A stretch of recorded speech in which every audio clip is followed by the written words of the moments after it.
Hey, how's it going? My name is jackiefishhh and welcome back once again to some more Arena Total War. In today's video, I feel like playing some of my low tiers as a lot of you guys are new to the game and are just trying to check out what units are better, what units you should be grinding for. So I felt like whilst doing my dailies, I'll go ahead and just kind of pick one each video to go ahead and do. Today we'll do Germanicus and we'll play some tier 3 infantry, as I feel like tier 3 is a good kind of standard point. It takes what, probably like 5 to 6, maybe 7 games to get to tier 3. It's pretty easy, and by then you get access to 2 of Germanicus' abilities, you get access to consumables, as well as a few upgrades for him. Now, something I definitely recommend for new players to do is to upgrade their tech tree. These bonuses are amazing. Now, some things you can neglect, maybe like for the test judo, not picking up the extra missile block. It's not the end of the world if you don't grab up a few things like this.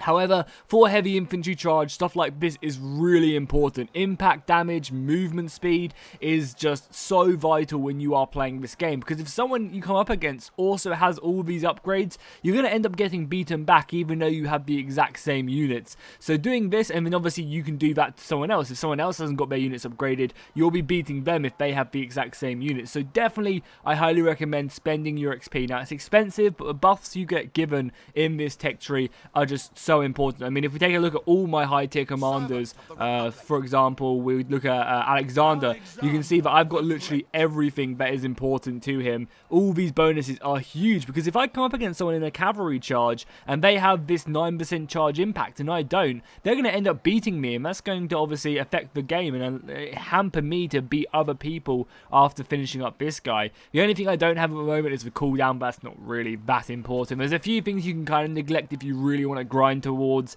the extra units. And also, if anyone is interested in my my tier 8 grind, I'm getting there. I've got about 7,000 XP, 10,000 free XP, and my next upgrade for the tier 7 Greek cavalry is this helmet for 29k for a helmet. It sounds crazy, and then it's just the grind for 64, and then hopefully I can pick up these awesome units right here. I'm looking forward to getting up to tier 8 and checking them out, because I've never actually got up to the high tiers with the Greeks. I got to tier 10 in the beta with the Romans. I got to the Legatus unit, which was like really tanky and cool.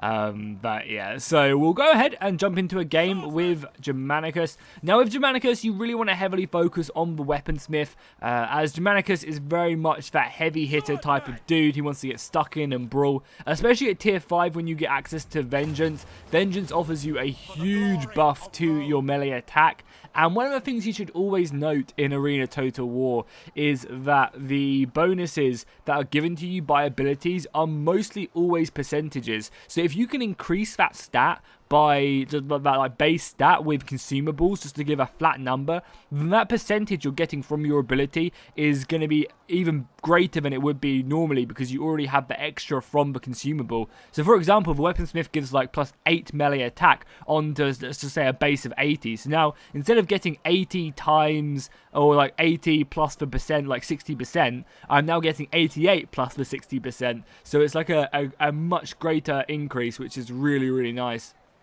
So that's why Weaponsmith just ends up being really good for Germanicus. I've also found out that I can't remember what it's called. What is it? Is it the Drill Sergeant, I think, which gives, is it melee defense? I think it is also really good, because the base number is really small. I think the melee defense on most units is around like 40 or something, whereas like melee attack starts at like 80 to 100. So you actually get more bang for your buck with the Drill Sergeant on a lot of the units. However, you know, obviously because Germanicus focuses so heavily on that melee attack, the Weaponsmith kind of overlords you. But I think at the higher ranks you do get access to, I think it's at tier 7, you get access to 2 consumables, and I feel like that Drill Sergeant, at least for the Romans, is really, really good. If you're playing cavalry, then always make sure you get the charge one. I think it's the noble steeds or war horses or something along them lines. They're always really, really important to get. So nice, we are on Salernum. It's good to have a map at tier 3 which isn't Capitoline Hill, I'll tell you that. Also, do I have my music on? I don't think I do. Let's have a look. I might turn it off, because normally I listen to my own music when I play. So we do have a lot of artillery. We have 2 sets of arty, which I guess will play quite defensive around, right? And try and protect. I could go in the city and be a bit more aggressive, but again, like looking at our team comp, we have not a lot of range besides our catapult, so I think we should be trying to defend it as best as we can. And just trying to play a bit more of a defensive game. We don't always have to be aggressive. You don't always have to just charge forward. And the nice thing about Germanicus is that he offers a pretty good bonus to missile damage with this Testudo. We can basically negate all archer fire. Catapults will be a different matter, but where the hell is he going? He's being aggressive as hell with that artillery. This is... I'm going to die here. I'm already calling it. Like, what? I mean, we have to protect it because it's a huge part of our arsenal, but the enemy can really just take us down here. They can come from so many different directions. Obviously, taking this watchtower will give vision of this area, so it's kind of like, I can't even see, but I guess I'm locked in here to defending this. We also have archers here as well. There's not enough infantry yet, because now they can see us all. Which is really, really bad. But I guess I will defend up my... Oh, and he just friendly fired me. Great. Cheers for that, bro. Is he meaning to do that? I don't think he did. I think he did that by mistake, but cheers for that, my dude. So we'll form up and just hopefully be enough to defend around here. Because again, they're going to be taking that area. He should be bombarding this. There we go. I mean, obviously these are new players with artillery. They have artillery of their own as well. Is this guy a troll? Or is he actually playing? I think he's just having a hard time controlling it, which is fair enough, I guess. I honestly do want to try and take that flag post because it would give us some great vision. He just needs to bombard that, and I probably will push forward and just abandon this artillery. It is only cavalry, and we do have some archers. I'm actually going to stick with these archers, I think, and just push forward and make sure these defend because this artillery piece just seems a bit silly. But it's just so hard. I'm going to leave one back to defend. That's a good artillery hit there, doing some nice damage. Make sure I stick with these archers as best I can. So, as you can see, you really want to ensure that you have your units as spread out as possible in these situations. And our artillery can hit this as well, so he should be bombarding that. Let's just fall back now. We're getting hammered by artillery. And they literally, well, they have like, no, oh, good thing we saw this. Okay, we have some spears over here, so let's fall back. The nice thing is, because we spread out our units like this, we're going to be able to take these guys and match them.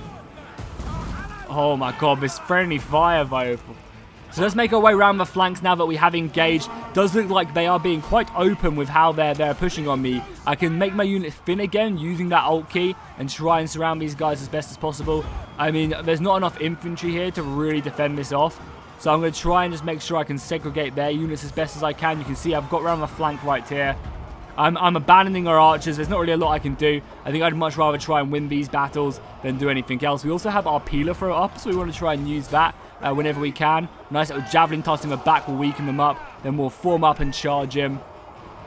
We are being flanked over here, but that's fine.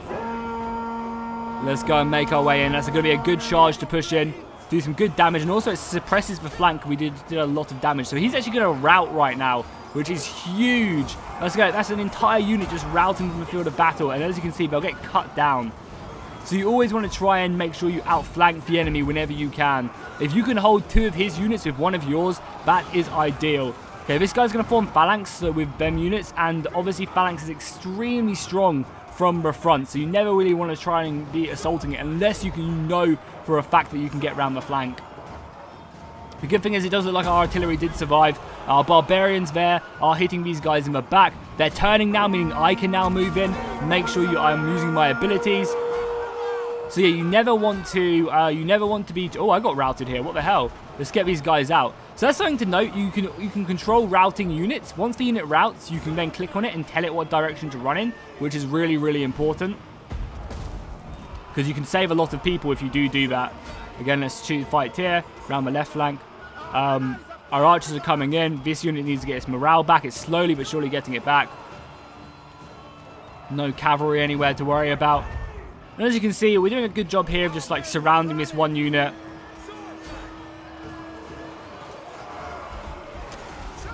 Okay, good charge off into there as well. Some really good damage. Their artillery man is bombarding us. And we got this unit back as well, so let's bring this one back. More infantry coming round. So we've done a really good job here so far. We've taken on a large portion of the enemy force. But this artillery is just opening up. Our artillery needs to silence it. That's another really good charge in my flank, and as you can see, we're outflanking them, taking them down. Do I have something to send? I do. I can try and help, but... yeah, you can see, make sure we click on this. Infantry coming in. So you always want to try and, if you can as infantry, try and counter-charge the enemy cavalry. If you counter-charge the enemy cavalry, then you will take it down most of the time. And nice. This has been a really good battle for us. We're obviously top aggression right now. We've taken out all their missiles. And now our artillery will hopefully need to start hitting theirs. How are we looking in the city? Are we winning here? Yeah, we've won in the city as well. Perfect. They still have a lot left, but I think it's mainly just artillery and, I guess, infantry guarding it. Yeah, our artillery needs to shoot their artillery. For sure. And we're going to make our way around. It doesn't look like they have anything going to our base or anything. We also have cavalry as well. And I think our other set of artillery is also moving up, which is really, really important. You can see we've kind of won the mid-battle. And now we just need to kind of get our asses over here as fast as we can. I decided to use the road here because this was kind of the way to avoid the artillery. The artillery doesn't have line of sight over here, and they also are going to miss a lot of shots hitting the trees and stuff. So this was a good way to kind of avoid them. You know, normally when you are coming up against artillery and you have to charge it head on, it's always best to try and use forests to reduce their vision, as well as kind of trying to avoid line of sight, because then they can't see you. As well as that, the road does make you a little bit faster as well. There's something to note, terrain is quite effective in this game. You can see I'm a little bit slower with this unit because I'm in the forest, but I'm faster on roads. So, you know, if you want to get somewhere a little bit faster and you can kind of maybe go a couple seconds out of your way to get on a road, it is really, really important to do so. And then we can come round. I mean, the longer this artillery shoots, the worse it is for us. But it seems like the team has kind of got their shit together now. And we are simply pushing on. Oh, there's also artillery here. This guy should definitely see that. Let's ping that for him. Artillery, nice, he did. And because these guys are barbarians, they should be a lot not faster, but they... actually, no. They should just be a lot better in the woods. So this is the best unit to chase it. If I was in the woods, I would be getting a speed debuff. Because they're light infantry, they don't get any, like, speed bonuses. I get a small speed debuff, but I think mine is bigger, right? I'm not actually sure. I guess because artillery crew are actually pretty good in the forest. But I think it's mainly because they can't, because they're not, like, got any armor on. So they literally are just a naked man running around the field. Good, the artillery is down. Now let's just push on the base. There's a few artillery people set up. There's also stakes here. Always keep an eye out for stakes. Running into stakes will get you killed. However, what you can do is you can simply just select a unit, right click, and that unit will dismantle the stakes. It will do damage to it. Like you can see, he's going to run into stakes right now. And you can just see all his men are dying. Like how bad that is. It's not hard to take spikes out though. And if you see spikes, maybe it's a good idea to stop your team from running into them. So all I did was I just right click on that. The soldiers would now just go dismantle the stakes in a really, really effective way. So I do have some throw left. Probably want to try and hit this infantry if I can, because the infantry will be the biggest problem we have in this battle. Kind of going more of a dense formation here, so we get a better charge impact. Kind of the area we're focusing on, we have the most ranks. Managed to catch this unit, perfect. All them stakes are done now, so we can bring up the other unit. That's great. Now we've got the teams. We're just going to simply surround them, rout them, and take them down. So I'm hoping that this battle has actually been quite eye-opening. It was a bit annoying, a bit of a slow start. But I feel like once we got started, I got to show off some really, really good stuff about routing and, you know, trying to stick with the team. And also about being patient. You know, this game, you need patience to play it. Just running in, like, you know, you might think, oh, this will be a good battle. I might as well just charge in straight away. But a lot of the time, it does pay to, you know, take things slow and steady. You don't always have to be the one leading the team. You know, the team... it is a 10v10 game, and if maybe we have an advantage in one of the areas, then we don't have to push as heavily in another one. And also, you know, if you're patient, the enemy might make mistakes, right? More time you give the enemy, the more time they have to hang themselves with their rope. Because they might get nervous, you know, if they start taking a couple arrow shots, they might be like, oh my god, we have to attack right now. Or if they take an artillery shot, they might be like, oh, we have to kill the artillery. And then end up sacrificing their entire unit just to kill that one artillery, which obviously might not be worth it in the grand scheme of things. So let's just charge into there. Make sure we always do our heavy infantry charge whenever we can. Again, try and make our formation using that Alt key to make our units long and also to make our units thin. And right here you can see that we are just going to be cutting them down now.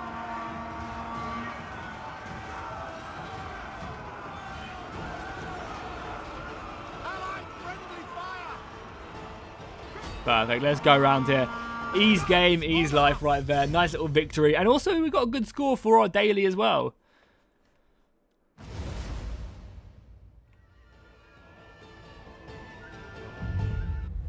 Yeah, nice. That's not bad. For a tier 3 game to get 1500 experience is really, really decent.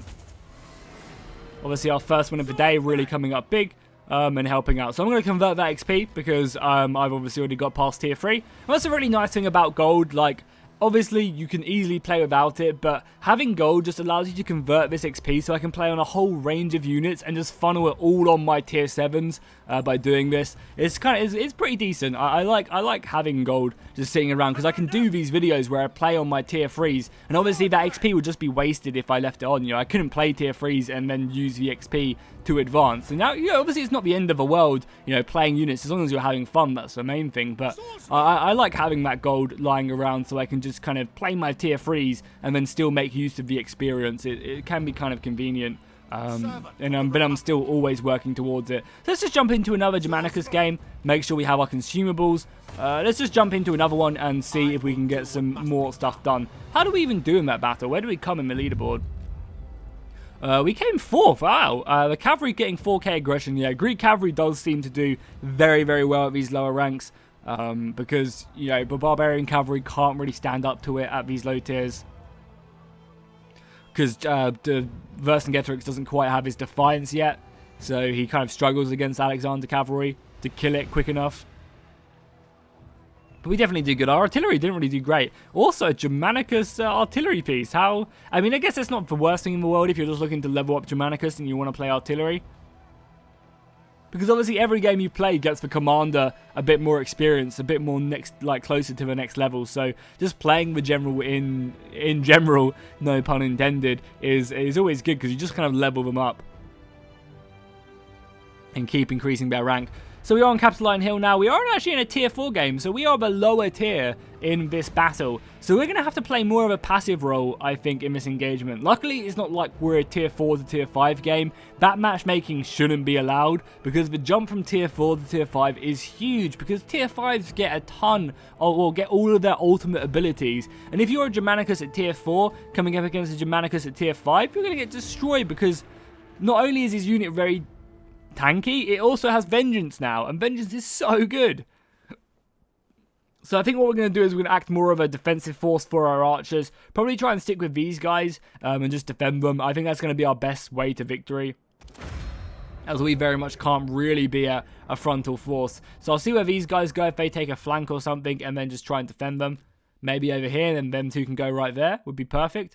Doesn't look like they're going to go here, which isn't really the best plan, I don't think, because if a cavalry just comes along here, they can just rip through these dudes like they're nothing. But, oh well, you live and you learn, I guess. Yeah, ideally, I want to be over there, actually. I'm going to switch, I think. Let him go there, and then... Oh, wait. Where did they go? I guess I'll go here, then. Capture whatever. the enemy base, or kill all enemy he went back here. No, the spearmen back here. So where did the archers go? Oh, the archers went there. Yeah, they need to be very careful, I think, because, you know, barbarian cavalry does tend just to roam around here, like run down this section, and they could just run into some pelters and kill them all very, very nicely. So as always, let's make sure we spread out our units, 1, 2, and 3. And we can just press Control A to select them all and push forward on our men.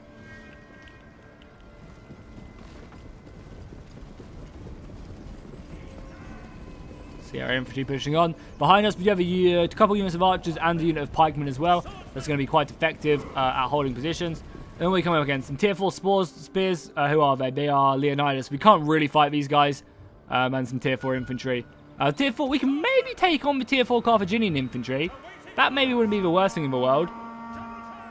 We also have a unit of pikemen as well we can really effectively use to defend here. So I'm honestly just going to let the archers shoot away. I'm going to make sure I use my peeler as well. And we're just going to really try and annihilate one of these units. So, oh, he's fighting the shade. No, cancel. Oh, I'm bad. Okay, so he popped fight in the shade and I should have cancelled that. He literally popped it as I clicked it, which was a real shame. We should definitely retreat back, though. No need to be in this engagement. Is the pikeman just going to go? I guess I have to go in to keep this pikeman alive, maybe? Yeah, we should retreat back for sure.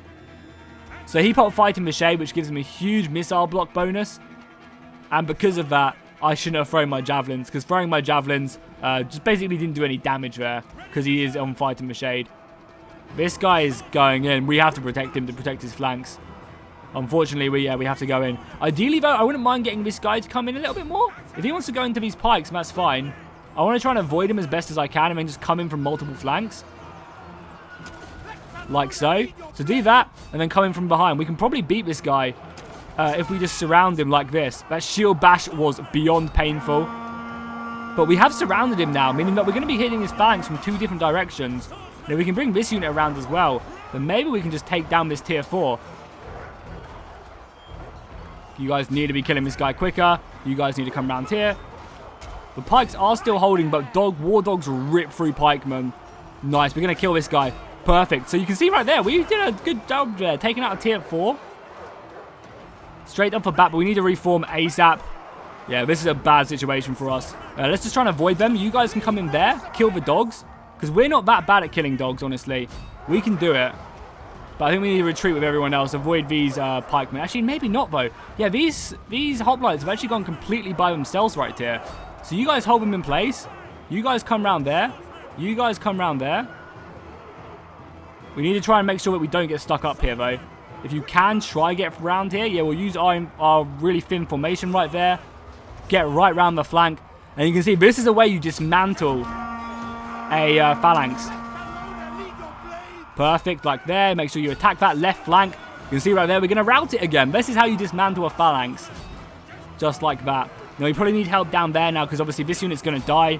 Great, so you can see right here, we're taking on tier 4s by just simply going around their flanks and abusing the fact that he's not clumping up his soldiers. He's not supporting his own flanks.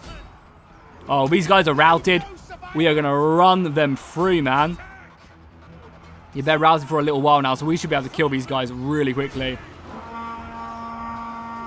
Okay, we are now locked into combat with them. We do have more reinforcements coming. We want to try and rout these guys, though, so I'm going to try and protect my flank as best as I can by just sending them in right there. The hoplite formation obviously is going to be brutal, but I do have more reinforcements coming on. And what I can do here as well is just leave these units to fight and then send this guy in the back. Again, he's being rear flanked, so he's going to be getting completely surrounded here again. And that's an entire unit gone straight away.